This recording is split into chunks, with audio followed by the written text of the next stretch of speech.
শুভ সকাল আমার প্রিয় বন্ধুরা, কেমন আছো সবাই? আশা করছি সকলে অনেক বেশি ভালো আছো। আমরাও না বেশ ভালো আছি।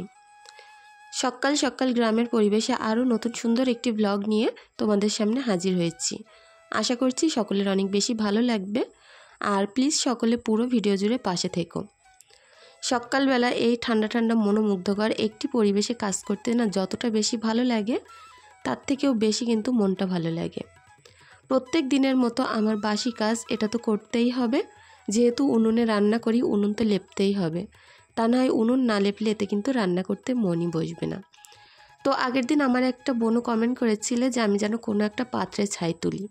তো তার কথা রাখতে দেখো আমি একটা পাত্রে কিন্তু ছাই তুলে রেখেছি।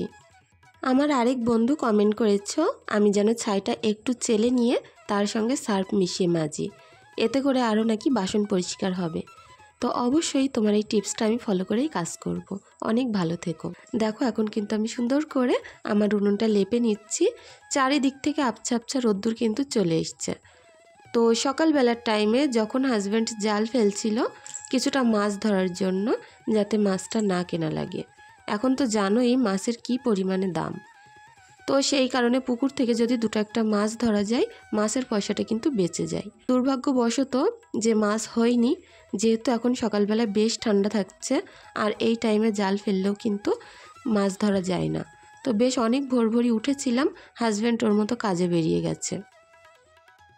তো আমিও লেগে পড়েছি আমার প্রত্যেক দিনের নিয়তন কাজে। তো উনুনটা তো না লেপলে সকালবেলা ভালোই লাগে না, সেই কারণে প্রথম চান্সে আমি উনুনটা লেপে দিই। তারপরে যাব এখন ছাই দিয়ে বাসন মাজতে। তো ওই যে গামলার ছাইগুলো তুলে রাখলাম দেখলে না, ওইগুলো দিয়েই কিন্তু আমি বাসন মাজবো। আবারও 2-3 দিন হয়ে যাবে।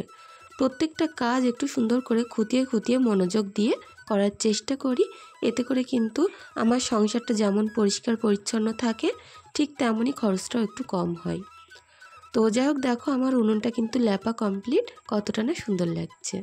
তো তারপরে চলে আসলাম আমার পুকুরে। এখন এতগুলো বাসন আছে। তো একেবারে নীরব নিরলাই একটা জায়গা, যেখানে কাজ করতে মনটাই শীতিয়ে যায়। শীতের এই সকালে বেশ ভালোই লাগছিল। সকালবেলার টাইমটাই দেখলাম ভালোই কুয়াশা আছে। আসলে আমাদের এখানটা তো পুরো ফাঁকা জায়গা, আর যেহেতু ঘরবাড়ি অনেকটাই ফাঁকা ফাঁকা, সেই কারণে কিন্তু বেশ সুন্দর কুয়াশা আসে। তো যখন একটুখানি কুয়াশা আরও ঘন হবে তোমাদের সঙ্গে শেয়ার করব। আমার বাড়ি থেকে আমার পুকুর কিন্তু দেখাই যায় না, এতটাই সাদা হয়ে থাকে। তো ফাঁকা জায়গায় দেখেছি কুয়াশা একটু বেশিই হয়। তো সকালবেলার এই কাজগুলো না করছিলাম, বেশ কিন্তু ভালো লাগছিল। ওদিকে সিমরান ইসাও ঘুম থেকে উঠে পড়েছে, ওদেরকে খেতে দিয়ে আসলাম, দিয়ে সেই কিন্তু বাসনের হাত দিলাম। কারণ কি বলো তো, ওদেরকে যদি সকালবেলা খেতে না দিয়ে আমি কাজ করতে লাগি, আমার কাজগুলো করতে করতে ওরা তো বসেই থাকে, ওদের অনেক খিদে পেয়ে যায়। ওই কারণে সকালবেলা ডেকে দিয়ে ওদেরকে আগে খাবারটা দিয়ে দেওয়ার চেষ্টা করি ব্রাশ করিয়ে। তো এখন দেখো প্রত্যেকটা বাসন খুব সুন্দরভাবে মেজে নিচ্ছিলাম। আর যে ছাইগুলো তুলেছিলাম বেশ সাদা কিন্তু, যার কারণে বাসনগুলো কোনো কালি কালি হচ্ছিল না, আর একেবারে ঝকঝক করবে দেখতে পাবে ধুলেই। আর পুকুরের পানি, আকাশের পানি, এই সকল পানি দিয়ে বাসন ধুলে আমি দেখেছি প্রচুর চকচক করে। তো এই যে কড়াটা কাল রান্না হয়েছিল, কড়াটার অনেক বেশি খারাপ অবস্থা ছিল। তো সেই কারণে কড়াটা একটু ডলে ডলে এখন আমি মেজে নেব। তো ছাই দিয়ে মাজলে কি জানো তো একটু খড়খড়া টাইপের হয়, ওই কারণে কিন্তু খুব বেশি জোর দিয়ে ছুপে মাজা লাগে না, একটু আলতোভাবে মেজে নিলেই হয়ে যায়। তো কড়ার নিচে যেহেতু কালি আছে, এই জায়গাগুলো আমি একটু ঘষে ঘষে মেজে নেব। তো তারপরে দেখো বেলাটা এখন কিন্তু আস্তে আস্তে উঠছে, রোদ্দুর আসা ধরেছে। তো তার মধ্যে আমি এখন পুকুরে কিন্তু বাসনগুলো ধুয়ে নিচ্ছি।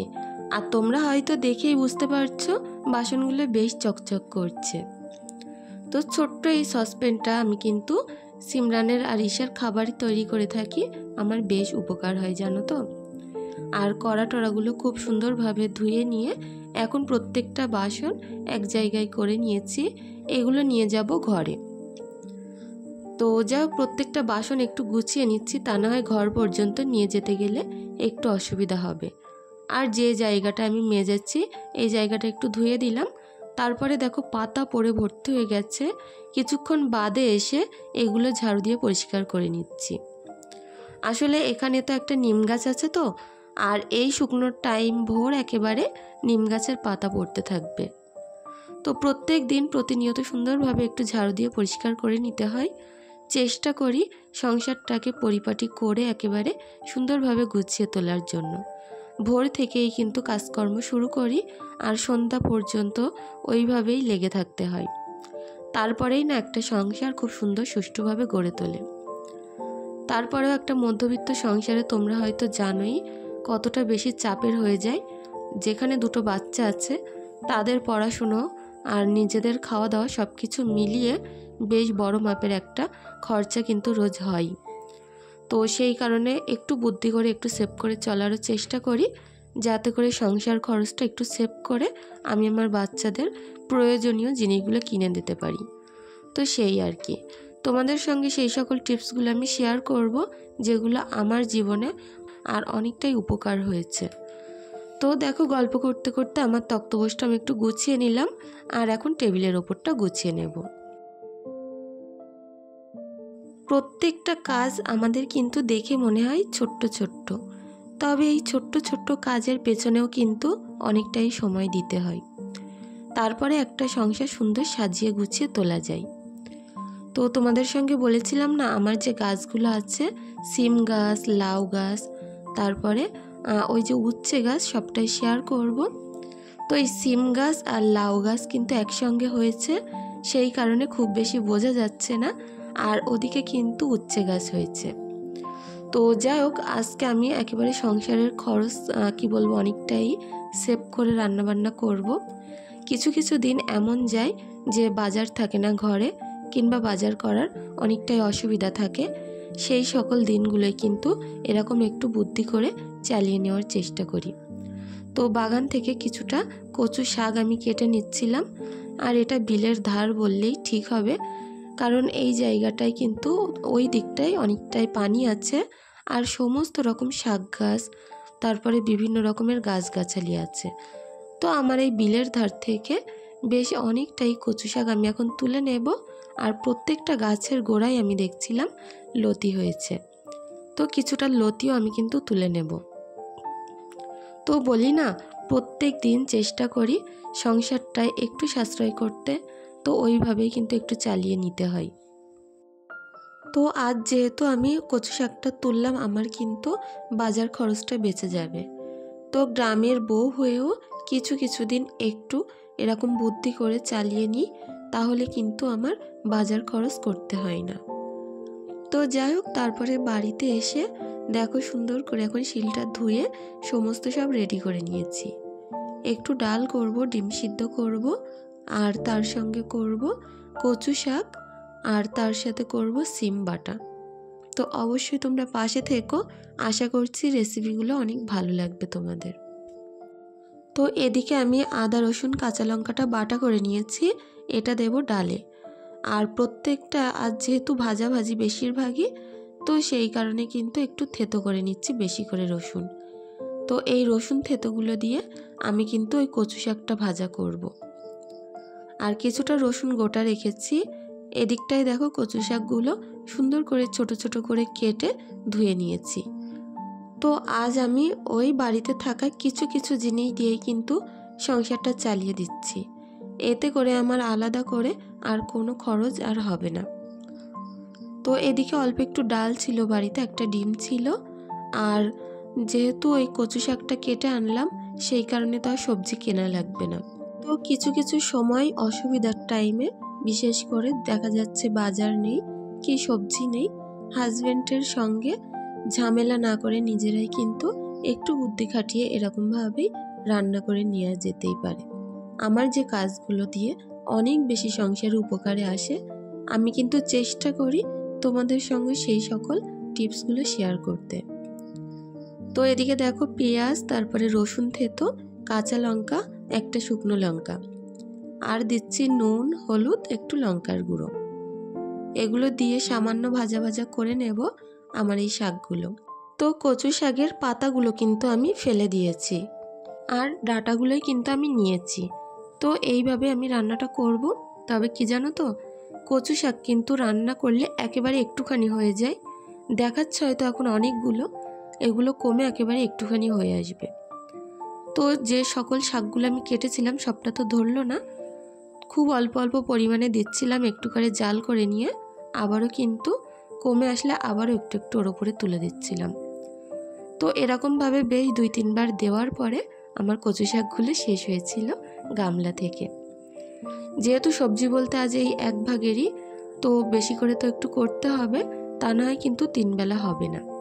আর তার সঙ্গে একটু ডাল, একটু ভর্তা বানাবো, যাতে করে খাওয়ার টাইমে কারোরই কোনো অস্বস্তি বোধ না হয়, প্রত্যেকের পছন্দ মতো খাবার খেতে পারে। তো তারপরে ডাল বসানোর জন্য হাঁড়ির নিচে খুব সুন্দরভাবে নেওন দিয়ে নিলাম, মাটি দিয়ে একটু লেপে রেখে দিলাম যাতে করে হাঁড়ির তলায় কালি না পড়ে খুব বেশি। তো যাই হোক, তারপরে কিছুটা আলু আমি ভাতের মধ্যে দিয়ে দিচ্ছি। আর এখন আমি কিছুটা সিমও কিন্তু কেটে রেখে দিয়েছি, সিমগুলো একটুখানি বাদে তোমাদের সঙ্গে ভর্তা করে শেয়ার করব। তো তার মধ্যে আমি স্নানটা সেরে আসলাম। আর এখন আমার এই কচু শাকগুলো গলে একেবারে দেখো অল্প একটুখানি হয়ে এসেছে। তো যতটা না পানি বেরিয়েছে পুরোটা আমি শুকিয়ে ফেলবো নেড়ে নেড়ে, তারপরে আমার শাকটা কিন্তু রেডি হবে। তো তার মধ্যে ভাতটাও উতলে গেছে, ভাতটা একটু কিছুক্ষণ নামিয়ে রাখবো, রেখে এপাশে ডালটা বসাবো। আসলে ডাল কি জানো তো, একটু অল্প আছে রান্না করলে বেশ সুন্দর গলে যায়, বেশি আছে কিন্তু রান্না করতে গেলে তেমন বেশি গলতে চায় না।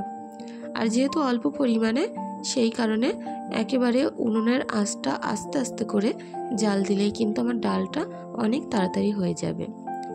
তো যে আদা রসুন কাঁচা লঙ্কা বাটাটা করেছিলাম সেই বাটনাটা ওর মধ্যে দিয়ে দিলাম। আর এদিকে এই কচু শাকগুলো অনবরত নাড়তে নাড়তে এখন শুকিয়ে এসছে, এর থেকে কোনো রকম আর ঝোল বেরোচ্ছে না, সেই কারণে এখন আমি সুন্দর করে পাত্রে তুলে নিচ্ছি। তো যাই হোক, অনেক বেশি মজার হয়েছিল জানো তো। তোমরাও কিন্তু এরকম একটু বুদ্ধি করে কিছু কিছু দিন এরকম রান্না করতেই পারো, যাতে করে সংসারের খরচটা অনেকটাই সেভ হয়। তো সিমগুলো আমি কিন্তু একটু নেড়ে নিচ্ছিলাম অল্প একটুখানি তেল দিয়ে, সিম আর তার সঙ্গে রসুনের কোয়া।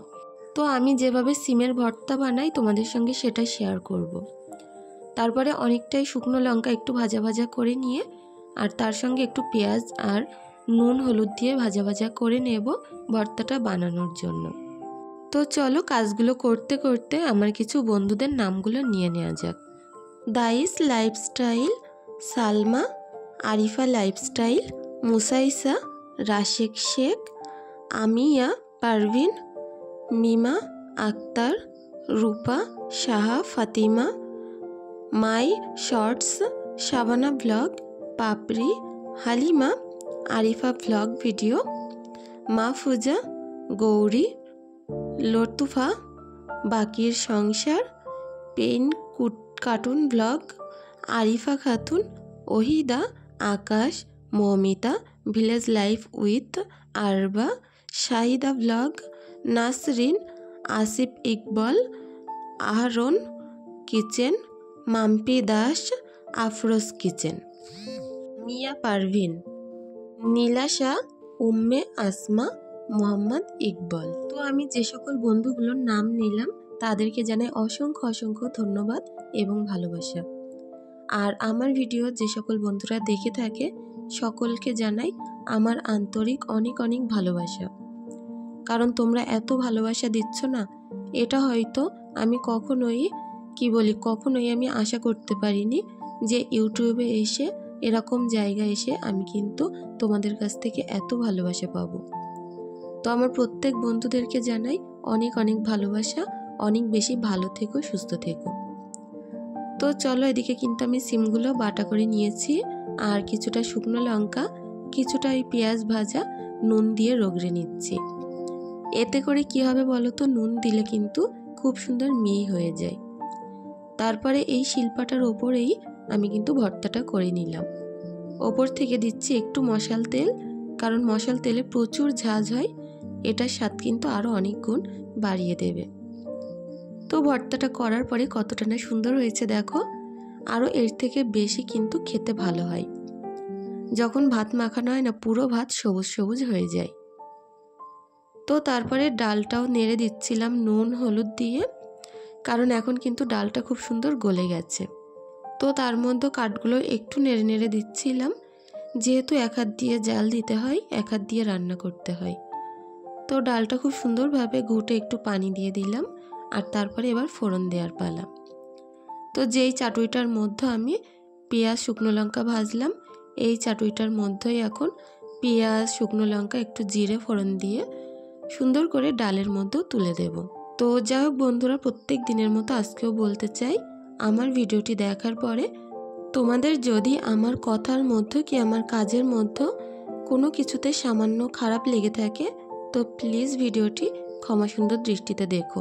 ছোট বোন ভাবো, বড় বোন ভাবো, প্লিজ ক্ষমা সুন্দর দৃষ্টিতে দেখো।